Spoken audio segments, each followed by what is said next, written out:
అందరికీ నమస్కారం. Welcome back to our channel విజేత స్టడీ సర్కిల్. ఈరోజు మనం ఈ వీడియోలో ఆంధ్రప్రదేశ్ ఉద్యోగులు మరియు పెన్షనర్ల నవంబర్ జీతాలు పెన్షన్లకు సంబంధించిన సమాచారం చూద్దాం.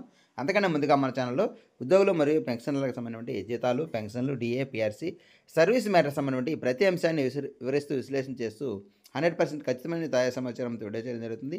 అలాగే అందరికీ జీతాలు, పెన్షన్లు జమ అయ్యే వరకు ఎప్పటికప్పుడు తాజా సమాచారంతో వీడియో చేయడం జరుగుతుంది.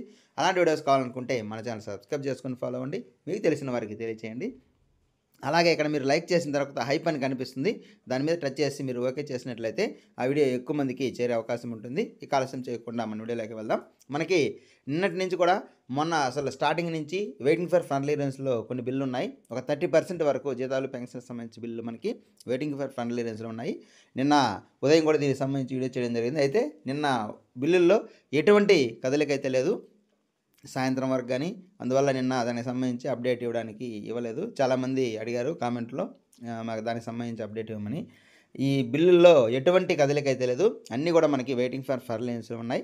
అయితే నిన్నటికి ఆర్బీఐ ద్వారా నిధులు వచ్చే అవకాశం ఉంది. దాని ద్వారా మనకి సాయంత్రానికి జమ అవుతాయని భావించినప్పటికీ అయితే ఎక్కడ కూడా ఈ బిల్లులో కదలిక అనేది రాలేదు. ఆ నిధులు రావడం ఏమైనా ఆలస్యం అయి ఉండొచ్చు. అయితే ఈరోజు మాత్రం దీనికి సంబంధించి మనకి ఉదయం 9 గంటల సమయం నుంచి ఈ బిల్లుల్లో కదలిక వచ్చే అవకాశం ఉంది. ఒక్కొక్కరికి కూడా వీటికి దీనికి సంబంధించి జమ అవుతాయి. దాదాపుగా ఈరోజు సాయంత్రానికి ఈ బిల్లుల్లో పూర్తి స్థాయిలో వెయిటింగ్ ఫర్ ఫండ్ క్లియరెన్స్లో ఉండే బిల్లన్నీ కూడా మనకి ఉద్యోగులు కానీ, పెన్షన్స్ కానీ ఈ బిల్లన్నీ కూడా మూమెంట్ వచ్చే అవకాశం ఉంది. వస్తే మాత్రం ఖచ్చితంగా ఈరోజు సాయంత్రం లోపు వీరందరికీ కూడా జీతాలు, పెన్షన్లు జమ అవుతాయి. ఇంకా చాలామంది ఒక 30% వరకు ఉన్నట్లుగా తెలుస్తుంది. వీరందరికీ కూడా మొత్తం ఖచ్చితంగా ఈరోజు ఈ బిల్లులో కదలిక వస్తుంది. ఆర్బీఐ ద్వారా నిధులు ఆలస్యమైనా సరే ఈరోజు ఖచ్చితంగా వస్తాయి కాబట్టి ఖచ్చితంగా ఈరోజు సాయంత్రం లోపు వీరందరికీ కూడా జీతాలు, పెన్షన్లు జమ అవుతాయి.